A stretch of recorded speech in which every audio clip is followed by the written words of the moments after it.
Cette capsule porte sur le taux de variation moyen. Donc, avant de voir ensemble c'est quoi la définition d'un taux de variation moyen, on va juste regarder ensemble quelques rappels sur la droite. Donc, l'équation d'une droite, c'est de la forme y est égal à mx plus b, où m représente la pente de la droite et b représente son ordonnée à l'origine.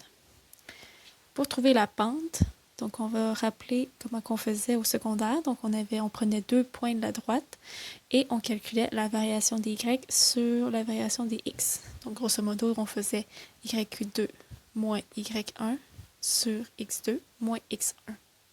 Et là, on avait 3 possibilités. Si m donnait quelque chose de positif, donc si m était plus grand que 0, alors on disait que la droite était croissante. Si la pente était négative, alors la droite était décroissante.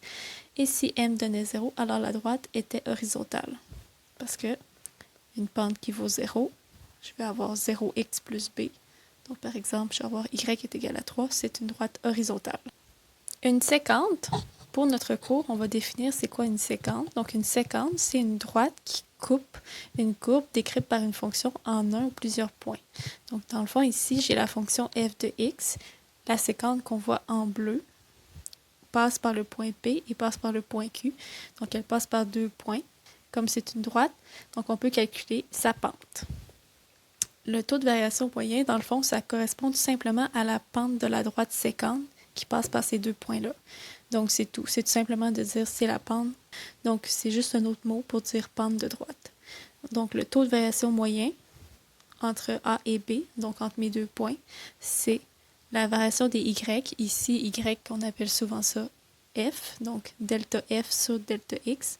Donc, c'est FB moins FA sur B moins A qui correspond à notre Y2 moins Y1 sur X2 moins X1. C'est parce qu'ici, on avait défini tout simplement X1, Y1 comme étant A, F de A et X2, Y2 comme étant B, F, B. Donc, l'exemple 8. Trouvez l'équation de la droite séquente qui passe par 1 et 2 sur la courbe 9 moins x carré. Donc, vous avez la courbe qui est une parabole vers le bas. Donc, la première chose, ça va être de trouver les points. Donc, on va trouver nos points correspondants.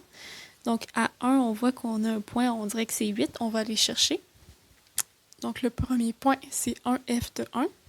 On va aller chercher que vaut y lorsque x est égal à 1.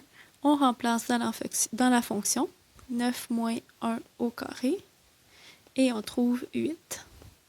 Donc, on a le point 1, 8. Le deuxième point, ça va être en x est égal à 2. On va aller chercher c'est quoi son y. Donc, on va aller chercher f de 2. On fait le même principe. On remplace x par 2. Et cette fois-ci, quand on fait le calcul, on arrive à 5. Donc, on a le point 2, 5.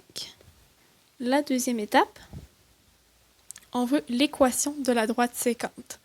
Donc, on a besoin de la pente. On va trouver la pente. Donc là, comme vous pouvez voir, j'ai tracé la droite qui passe par les 2 points. Donc, normalement, la pente devrait être négative parce que la droite descend, elle est décroissante. Donc, on va le trouver. Donc, pour trouver la pente, ça correspond au TVM. Et le TVM, ça représente de toute façon la pente. Donc, Y2 moins Y1 sur X2 moins X1. 5 moins 8 sur 2 moins 1. Et là, quand on fait le calcul, on arrive à moins 3 divisé par 1, moins 3. Donc, la pente, c'est moins 3. C'est logique, c'est négatif. La dernière étape, ça va être de trouver la valeur de B. Parce que là, on sait que la droite séquente, elle a la forme y est égal à mx plus b. On connaît la droite. Donc, on sait que la pente, on connaît la pente, donc on sait que c'est moins 3x plus b. Il reste à trouver le b, et pour trouver le b, on fait juste remplacer par un des 2 points. Donc, soit on remplace par 1, 8, ou soit on remplace par 2, 5. Moi, je vais remplacer par 1, 8. Donc, je remplace y par 8. Et je remplace x par 1.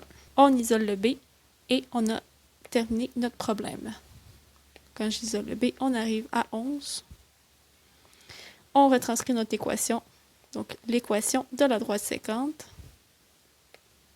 Donc, l'équation de la droite sécante, c'est y égale moins 3x plus 11. Et voilà, j'ai répondu à la question, ce qui met fin à la capsule pour le TVM.